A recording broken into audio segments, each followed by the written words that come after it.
प्राचीन समय की बात है, एक जंगल में एक गुरु अपना आश्रम बनाकर रहा करते थे। वहाँ पर वह अपने शिष्यों को शिक्षा भी देते थे। एक बार वह गुरु अपने शिष्यों को शिक्षा दे रहे थे। वह शिक्षा किसी खास टॉपिक पर दे रहे थे, जिसे आसानी से समझ पाना थोड़ा मुश्किल था, परंतु उनके उच्च शिक्षण विधि के कारण सभी शिष्य आसानी से समझ गए। परंतु उनमें से एक शिष्य ऐसा भी था जो कि कुछ नहीं समझ पाया। गुरुजी ने उसे समझाने के विभिन्न तरीके अपनाए, परंतु वह शिष्य समझने में असमर्थ रहा। लेकिन उसने भी उस टॉपिक को समझने में अपना पूरा ध्यान लगाया, बहुत समझने का कोशिश भी किया।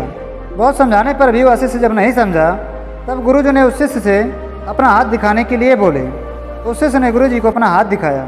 उसका हाथ देख गुरुजी ने शिष्य से कहे, बालक, तुम्हारे हाथ में तो विद्या की रेखा है ही नहीं। तुम इस जन्म में विद्या हासिल नहीं कर सकते। तुम्हारे भाग्य में विद्या हासिल करना ही नहीं लिखा है। अब तुम यहाँ से अपने घर चले जाओ, क्योंकि इस स्थान पर विद्या हासिल करने के उद्देश्य से रुकना व्यर्थ है। तुम अनावश्यक में यहाँ अपना समय बर्बाद मत करो।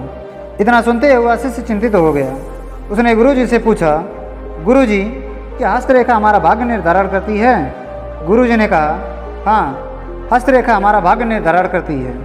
यही हमें बताती है कि कौन कब तक जीवित रहेगा, किसके भाग्य में सुख है, किसके भाग्य में दुख है, किसके भाग्य में विद्या है और किसके भाग्य में विद्या नहीं है। इतना सुनते हुए बालक अपने झोले में से एक चाकू निकाला, जिसे वह अपना नाखून काटने के लिए प्रयोग करता था। उसने तुरंत अपने हाथ के उस हिस्से को काट डाला जहाँ पर विद्या रेखा होती है। इसके बाद वह गुरुजी के पास गया और उनसे कहा, गुरुजी, मैंने अपना विद्या रेखा अपनी हथेली पर बना लिया। अब तो मेरे भाग्य में विद्या रेखा हो गई है। अब आप मुझे विद्या दे सकते हैं। उस बालक की हिम्मत, लगाव और दृढ़ संकल्प देख गुरुजी बहुत प्रसन्न हुए। उन्होंने उस शिष्य को अपने गले लगा लिए और उनसे बोले, हे वत्स, तुम्हें विद्या सीखने से इस दुनिया की कोई भी ताकत रोक नहीं सकती है, क्योंकि जिसके अंदर दृढ़ संकल्प और इच्छा शक्ति होती है, वह अपने लिखे हुए भाग्य को भी बदल सकता है, फिर वो चाहे हस्तरेखा ही क्यों ना हो। आखिरकार उस बालक की दृढ़ संकल्प और इच्छा शक्ति रंग ला ही दी। आगे चलकर वह शिष्य महर्षि पढ़ने के नाम से प्रसिद्ध हुआ, जो कि विश्व प्रसिद्ध व्याकरण अष्टाध्याय का रचना भी किया, जो कि इतने वर्षों बीत जाने के बाद भी विश्व की किसी भी भाषा में ऐसा उत्कृष्ट और पूर्ण व्याख्यान का ग्रंथ आज तक रचना ही नहीं हुआ।